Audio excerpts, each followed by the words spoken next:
Yeah, cool. That's kind of okay, right? I guess so. Oh. There we go. Cool, man. So I'm All right.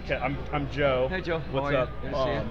We're just kind of covering the tournament, and I've been talking about your charity, Solid Rock. Yeah, Solid Rock Foundation. Yeah. It's like the whole idea behind it is to give kids a place to go, teenagers, where they can learn music all for free. Mm-hmm. You know, guitar, bass, drums, you know, whatever they want to learn. And we even have a dance program. My wife teaches ballet and jazz and everything. And we get 100 kids a day in there.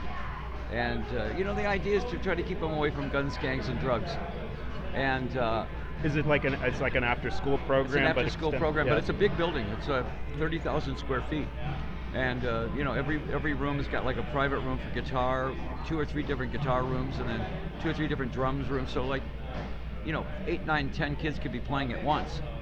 And I encourage them. I said, you know, you're a guitar player now. I said, go find a bass player. Just jam out. Yeah, well, find a bass player. Go find a drummer. I said, put a band together.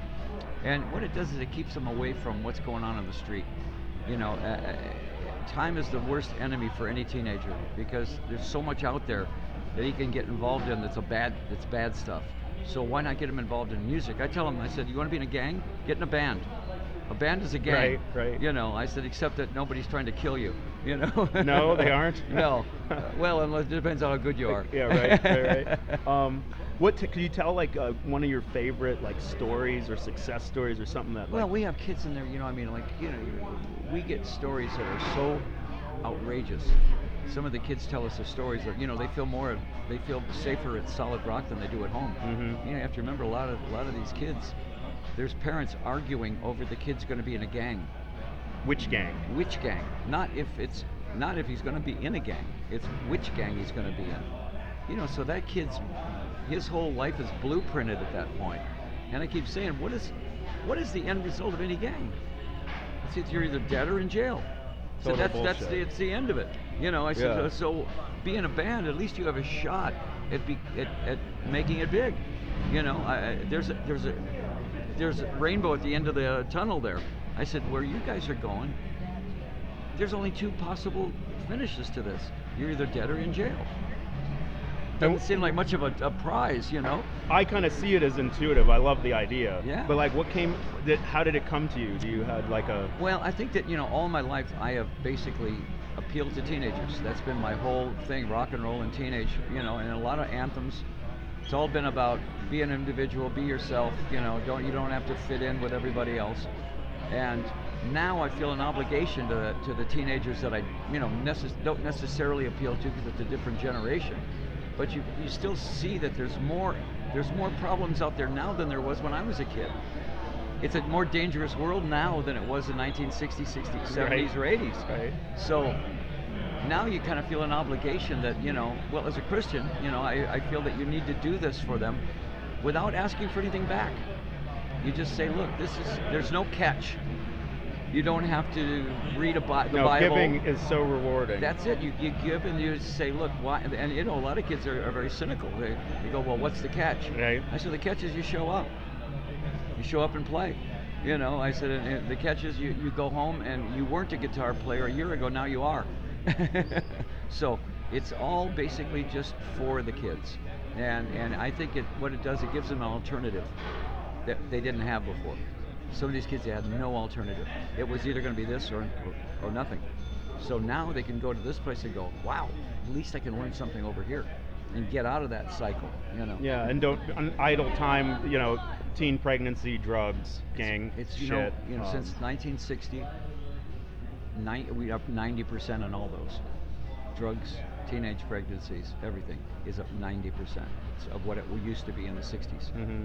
So we're not going in the right direction. People may think we're being more liberal and we're being more free, and the freedom is kind of costing us morally out there, you know. And I mean, I'm not a conservative, but I can see where it's going, and it doesn't add up, you know. Well, responsible community leadership, I guess. I mean, there's a moral cord that people have to start with, and then they go from there. Yeah, nobody's going to lead a perfect life. Everybody's going to make the mistakes, but at least you have some place to go. You have a direction to go to. I want to be the best guitar player in Arizona. Not I want to be the best meth salesman in Arizona. That's not really a goal right there. You know. I think it's the lure of easy money too. It's really easy. You know, I mean, when they see other people pulling in lots of money, what they don't see is the fact that that same person is going to be in jail in 2 years, and all that money doesn't mean anything. Or dead. Or dead. Yeah. Or Tell me somebody- how you got connected, I guess. How did Solid Rock get connected with pinball? Well, they came to us. They said we don't want to do the pinball thing, and I said, well, sure, we'd love to have it at Cooperstown. That's great, you know. And then they said, well, we'll donate a certain amount of it to Solid Rock, and I said, absolutely. And you know, pinball, what a great game. It's addictive.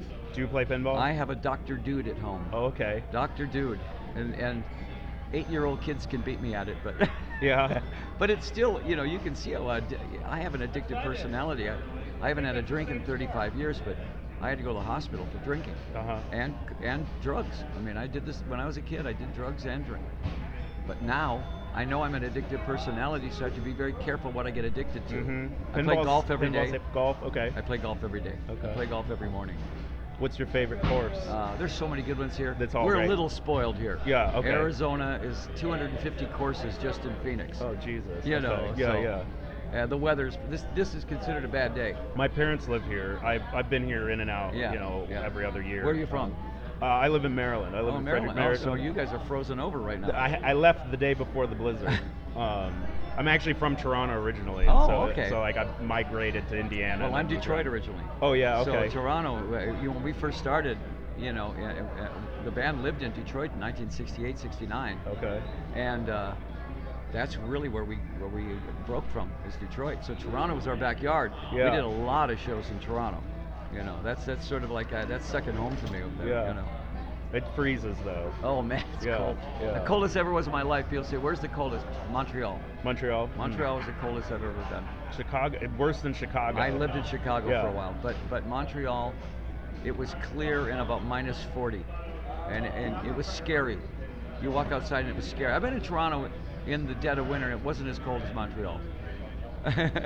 Maybe. I did live right by Lake Ontario down So at if the you harbor get that front. wind off that, Yeah, it was pretty frigid. that's like being in Chicago.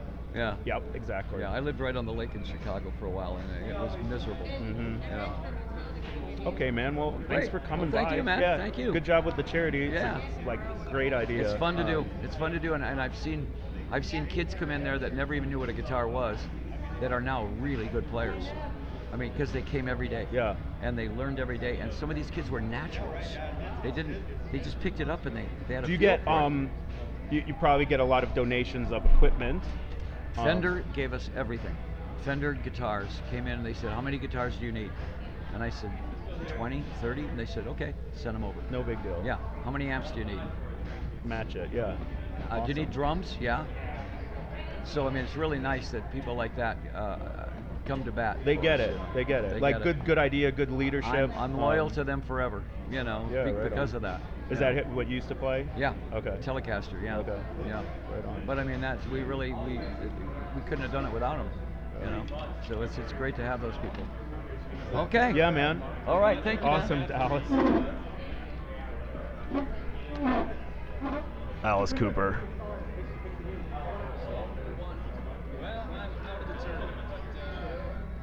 Oh, that's Alice in the